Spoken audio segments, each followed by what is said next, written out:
Mga opisyal sa Interagency Task Force sa kauban ng mga health experts o mga representante sa World Health Organization miatubang sa gipatawag nga special session sa Junta Provincial sa Sugbo. Ano ang report?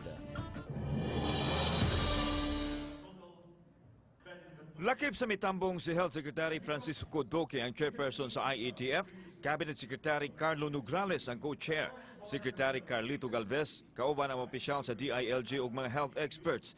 Gituki sa special session ang mga protocol sa pagtawat sa mga OFW ug ROF ilabi na sa pagpahigayon sa swab testing ug ang issue sa quarantine period.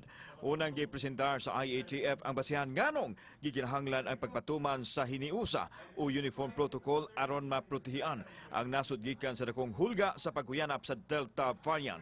Gisuportahan usab kini sa opisyal sa World Health Organization. Gikahadlukan nila ang Delta variant tungod sa kapaspas sa pagtakod-takod ini nga adunay 60% itandi sa bang variant.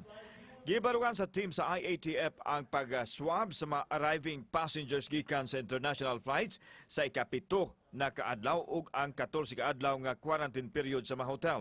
So kwahin kini sa swab upon arrival nga gibatuman sa lalawigan sa Sugbo ug usban na usab pag-swab sa ikapito na kaadlaw. Samtang gipakita usab sa DOH7 kauban ang pribadong sektor ang best practices sa Sugbo nga mao hinungdan nga ubos ang kaso sa COVID sa Cebu.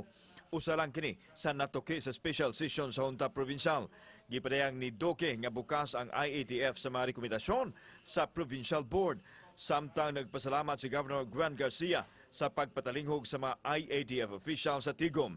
Na-emosyonal siya dihang gibat-bat ang gianto sa mga tao tungod sa pandemic nga gisamutan sa mahigpit nga protokol.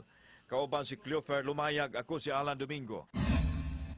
Balitang Bisdak.